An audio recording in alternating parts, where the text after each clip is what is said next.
Hello, my sweet grandchildren. It's story time with Grandma. Today's story is Corduroy by Dawn Freeman. Get comfy and cozy, and I'll begin.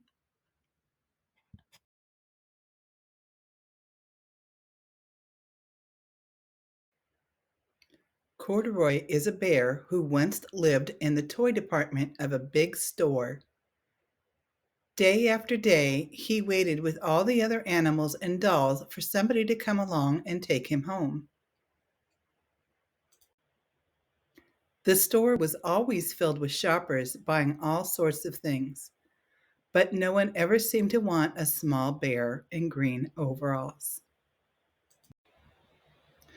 Then one morning, a little girl stopped and looked straight into Corduroy's bright eyes. "Oh, Mommy," she said, "look, there's the very bear I've always wanted." "Not today, dear," her mother said. "I've spent too much already. Besides, he doesn't look new. He's lost the button to one of his shoulder straps." Corduroy watched them sadly as they walked away. "I didn't know I'd lost a button," he said to himself. "Tonight I'll go and see if I can find it." Late that evening, when all the shoppers had gone and the doors were shut and locked, Corduroy climbed carefully down from his shelf and began searching everywhere on the floor for his lost button. Suddenly, he felt the floor moving under him.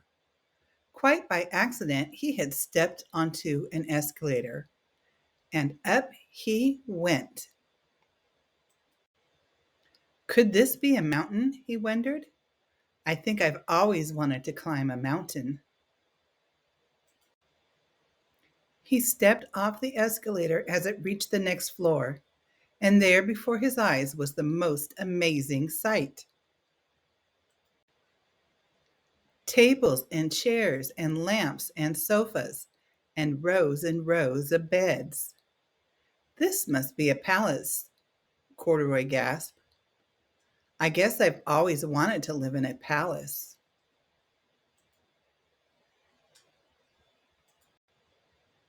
He wandered around admiring the furniture. "This must be a bed," he said. "I've always wanted to sleep in a bed." And up he crawled onto a large, thick mattress. All at once he saw something small and round. "Why, here's my button," he cried, and he tried to pick it up. But, like all the other buttons on the mattress, it was tied down tight. He yanked and pulled with both paws until pop! Off came the button, and off the mattress Corduroy toppled.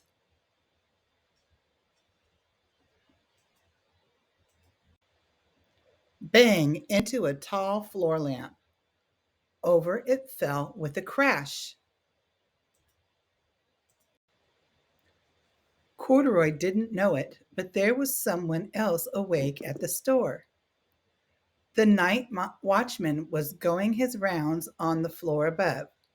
When he heard the crash, he came dashing down the escalator. He flashed his light under and over sofas and beds until he came to the biggest bed of all, and there he saw two fuzzy brown ears sticking up from under the cover.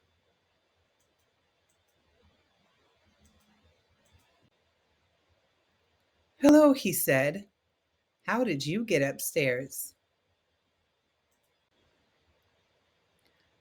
The watchman tucked Corduroy under his arm and carried him down the escalator and set him on the shelf in the toy department with the other animals and dolls. Corduroy was just waking up when the first customers came into the store in the morning. And there, looking at him with a wide, warm smile, was the same little girl he'd seen only the day before. "I'm Lisa," she said, "and you're going to be my very own bear. Last night I counted what I have saved in my piggy bank, and my mother said I can bring you home." "Shall I put him in a box for you?" the saleslady asked. "Oh, no, thank you," Lisa answered, and she carried Corduroy home in her arms.